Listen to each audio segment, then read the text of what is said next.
Life is going to be hard for you, all because you had the audacity to be born a woman. And it never freaking ends. Marry rich, for real. And let me tell you something else, sweetheart. If your plan is to age like Sofia Vergara and to look like you're 36 years old when you're really well into your 50s, well, just know that it is a literal full-time job with tons of mandatory overtime hours. Believe me when I say, keeping the whole operation from falling apart in your 40s, that's an insanely expensive venture. Doable, of course, but yeah, be sure to marry rich, if you know what's good for you. The pay gap? Yeah, women make around 500,000 less than a man over a lifetime.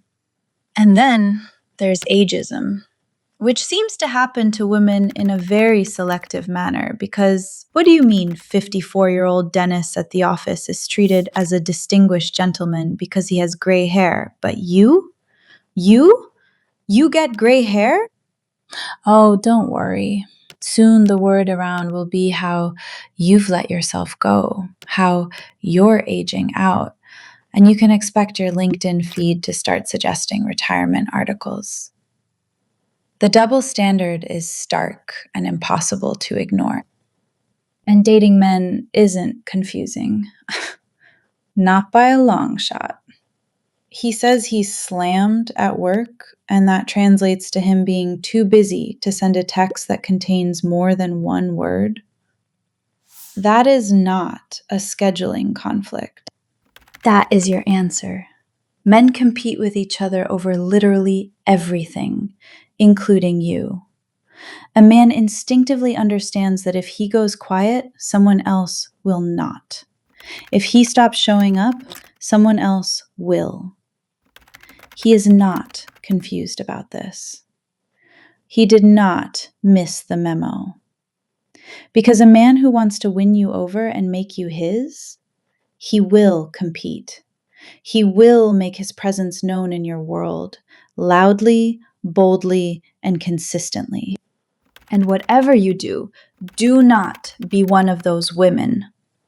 What women, you ask?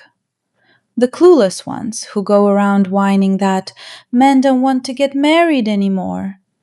If I had $1 for every time I've heard that line, well, I wouldn't be just a multimillionaire. I'd be a billionaire by now.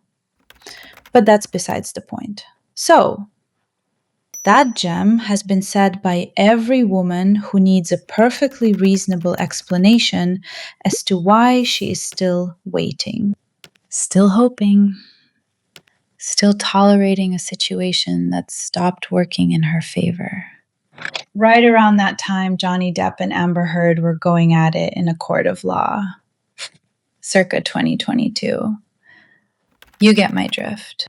Because, think about it, if marriage is just a piece of paper, as so many men love to announce with such charming conviction, then darling, why not just get the piece of paper?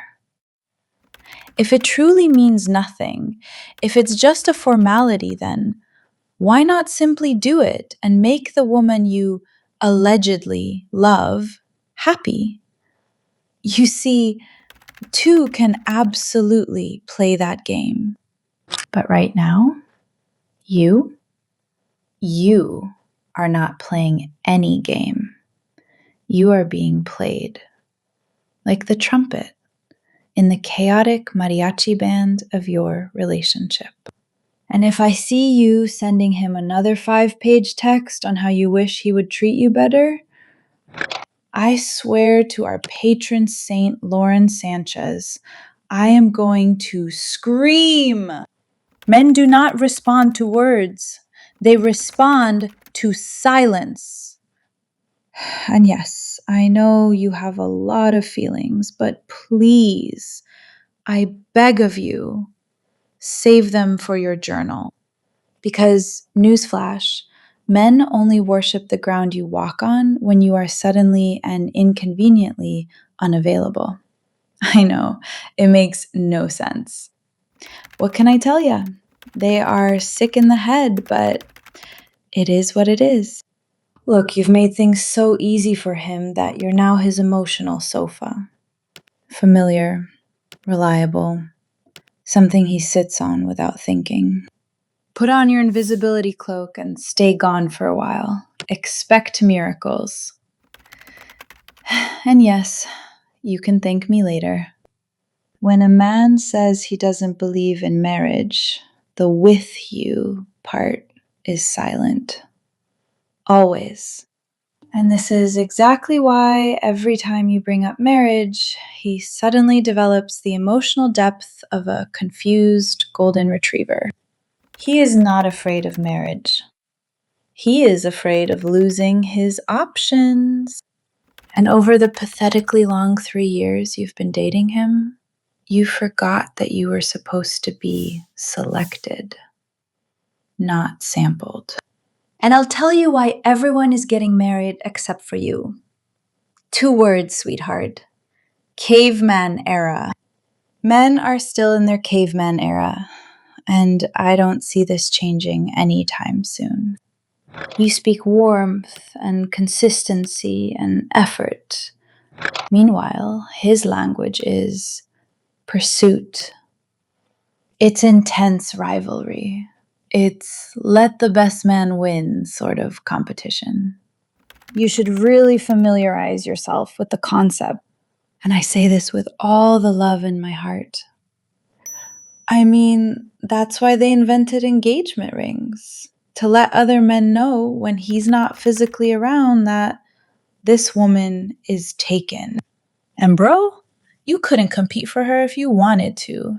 Not on your best day, because look at the size of that rock I put on her finger. Yeah, stay in your lane, ops. That's meant for you. And I can guarantee you that he will propose when you start speaking his language.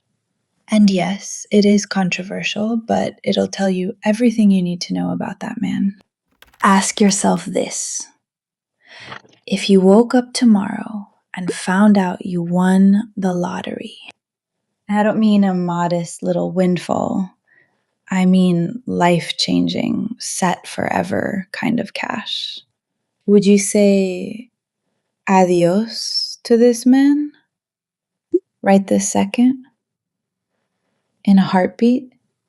The answer is guaranteed, absolutely guaranteed, to grant you the kind of immediate clarity that no therapist or no self-help book will ever give you. And the most inconvenient part, you already knew. You have known for a while. You just needed permission to admit it. Consider this your permission. Now, if you did the lottery test and felt zero urgency to leave, absolutely none, then congratulations. You are in the right relationship, and you simply need to stop auditioning for the role and start requiring the signed contract. Don't ever forget that there is a difference between a good man and a man who is good enough. One of them proposes, the other one gets comfortable. The lottery test does not lie. It bypasses every excuse you have ever made for him, every benefit of the doubt you have so ever kindly extended to him, but he's really good when things are calm justification you have rehearsed to yourself in the shower. Because if that lottery number hits and your first instinct is to bail, then sweetheart, you do not have a relationship. You have what I would call a very expensive habit. And it's bordering addiction because at this point, you're tolerating the incredibly oppressive lows with this man just so you can get your fix of the mind-blowing highs. And you have been paying for it with your time, which I regret to inform you is the one thing in this life that has actually gone out of style. Time isn't the 90s fashion. It's never making a comeback, sweetheart. Every day that passes is gone. Gone. Forever. And the following day, it'll be the exact same reality you allow to repeat. Except you'll be a day older. Your skin will be a little less bouncy, and your sense of self a little closer to the commoner. And we don't want that happening, do we? Look, while it's true that I am ruthless, ultimately, I'm only here right now, and I only say these things for one reason. Because I want the best for you. I really, really do.